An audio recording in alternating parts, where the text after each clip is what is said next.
I am a Ghanaian today. Did you see what Ghana did at the United Nations? Hey, Listen. Baby, they told us Africa was behind. Meanwhile, Ghana is building a future right now, and most of us aren't even paying attention. I'm going to flip the script today because we spent a lot of time talking about Ghana's past, and yes, the history matters. It's deep. It is just a few people who have missed the golden opportunity. And I say to these countries abstaining and voting against the resolution. We all know some days ago, Black Americans came out on the street of New York to protest against the repatriation of the slave in Africa.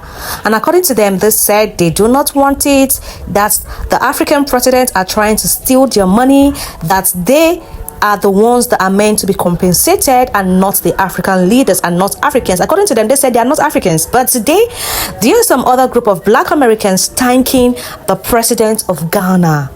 Thanking the president of Ghana for what he has done for Africans and for Black Americans. According to them. Let's take a look at the video. Please don't forget to drop a comment, like the video, and share. Listen. Baby, they told us Africa was behind. Meanwhile, Ghana is building a future right now, and most of us aren't even paying attention.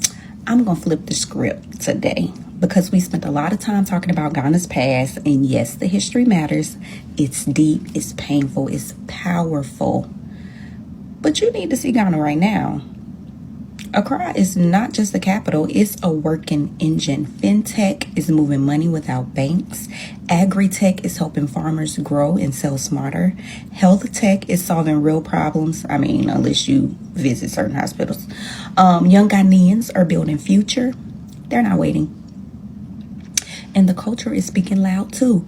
Gollywood is rising. Stories are being told by people who live them. The world is watching now. And if you need me, Gollywood, hit your girl up because I can act.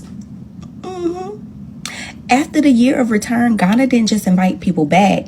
They opened the doors to come home for real, for real. Through Ghana Beyond the return, the diaspora can live, invest, and build. Now, let's zoom out to the global stage. The President, John Mahama, has pushed for the UN to fully recognize the transatlantic slave trade as a crime against humanity. Not softened, not rewritten, named clearly. That's not small, and that happened yesterday. Ghana's correcting the story while building the future at the same time.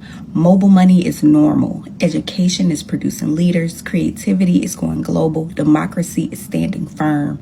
Ghana is not waiting to be validated. Ghana knows what it is. So, the real question is simple. Are you paying attention? If you've ever said you wanted to visit Africa, this is your sign. I say Ghana is the gateway to Africa. So save this video, share it with somebody who still thinks that Africa is behind. And if Ghana is on your list, drop "I'm coming home" in the comments. I might see you in the crowd. I am a Ghanaian today. Did you see what Ghana did at the United Nations? Hey, Charlie, I was born on a Sunday, so call me Akosua. I need my Ghanaian people to help me in the comments. Thanks to Ghana, the United Nations has finally voted to recognize the enslavement of Africans as one of the gravest crimes against humanity. Now let's talk about how some countries voted. So 3 countries voted against the resolution: the US, Israel, Argentina. 52 countries abstained, including the United Kingdom, Canada, Ukraine, Australia, Japan, and all 27 members of the European Union. Meanwhile, 123 countries voted yes. This group includes Iran, Palestine, Russia, China, and 54 members of the African group. I'm going to let you make of this information what you will, because now the conversation is no longer about whether these atrocities were committed, but about what people are willing to admit. Because for over 400 years, millions of Africans were taken from the continent across oceans and used to build wealth across Europe and the Americas. Entire economies and financial systems were strengthened through it, but clearly some powers are still very uncomfortable with this conversation. But back to Ghana. This is exactly what global access is supposed to be used for. Well done, Ghana. Well done. Respectfully, Akosua. It is just a few people who have missed the golden opportunity. And I say to these countries abstaining and voting against the resolution, who are clearly in the minority, that they can see that the world has left them behind. they have a second opportunity to come on board. And as we put together a framework that addresses the need for reparatory justice, the need to end discrimination and systemic racism, they have an opportunity to come on board, even though they didn't vote for the resolution. I say they missed a golden opportunity. I know they will regret it, but they have a second opportunity to come on board and let us all work together to erect the pillars of equality. To all the FBAs on this app that think African people are their enemy, I just want you to know that it was Ghana that called for the UN to recognize the transatlantic slave trade as the greatest crime against humanity. That was Ghana. A West African country. The same West Africans y'all have been getting on the internet to hate on and getting on the internet to push xenophobic rhetoric that we hate African Americans, that we're not part of the Black community, and that we shouldn't be, that y'all need to have your own thing at XYZ. At the end of the day, the people that are actually pushing for Black liberation in this world are Pan-Africanists. It's people who recognize that our struggle is united, and we are all united in the Black struggle. We are all united in the disenfranchisement we all went through. That was an African country. And y'all have been spreading xenophobic propaganda against Africans for how long now? Deep that. Okay, guys. Today, I want to tell you that Ghana's president, or yesterday, was on television. And he was on TV criticizing the United States and the West role in the Middle Passage of the Atlantic slave trade. Now, I want you to understand, he was right. He criticized the United States, and rightfully so. Now, I want the people of Ghana to be proud of this moment, because your president stands up. Many presidents and leaders of foreign countries don't stand up. They just simply take the check from the United States and smile, knowing that there are a lot of things that need to be addressed. So I want everybody in Ghana and West Africa to just be proud of Ghana's president for standing up, not trying to take checks and monies and Range Rovers and cars, and saying, look, we need to address this issue, because Ghana lost, in my opinion, trillions of dollars in the Atlantic slave trade and a lot of talent. So he's addressing it, and he's taking a leadership role. And I think that people should really take him seriously when he says certain things. Now, I'm not a fan. I don't get into politics, but when I see something that's right, it's right. When I see something that's wrong, it's wrong. And his criticism is correct. All right. So when someone says, yeah, Africans were selling Africans and it was Africans who sold Africans, the right response is, that is only part of the story. The bigger question is, who created the demand? Who built the ships? Who insured the voyages? Who passed the laws that made it legal? Who ran the plantations? And ultimately, who accumulated the wealth?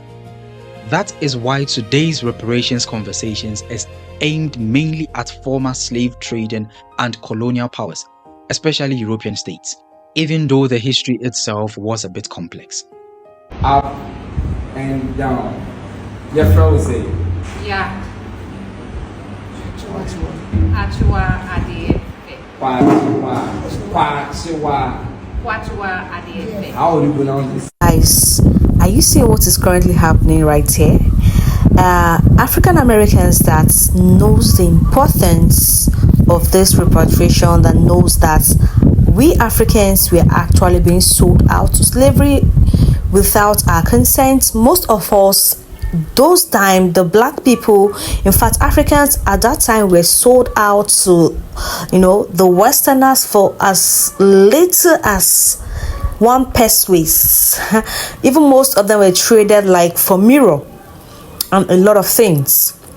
They knew the impacts of that particular thing, and that is the reason why they are standing with the president of Ghana. They are also in support of that repatriation. So I'm just sorry for all those black Americans that are going about protesting against it. I don't know what their problem is. To me, I'll say that as great, because according to them, they said they are not Africans, but you are black. Oh my God. But you are black skin. But they said they are not Africans, and the African government are coming to take their money and they are coming to steal their money from them, that they are the ones that are meant to be compensated. That is so selfish of them. It is not just about the compensation, it is about getting it right. Telling those people to their faces that this is what we pass through. Let them know. They know, but most of them are trying to form, that they don't know about anything. They're trying to see it as a common thing. Australia voted against it. Even the UN voted against it. And, they do not believe that it is like that. But to God be the glory, Ghana won. This agenda was passed, it was voted, and it won. Africans won, because as it stands right now, we should applaud Ghana for it. Yeah. You should applaud the Minister of Foreign Affairs and the President of Ghana for making this bold move. Like every other country in Africa cannot do it, and one person from Africa, one country in Africa decided to take the bold step and they won. It is something to applaud them for. It is something commendable. Guys, let me know what you think in the comment section. Don't forget to like and share.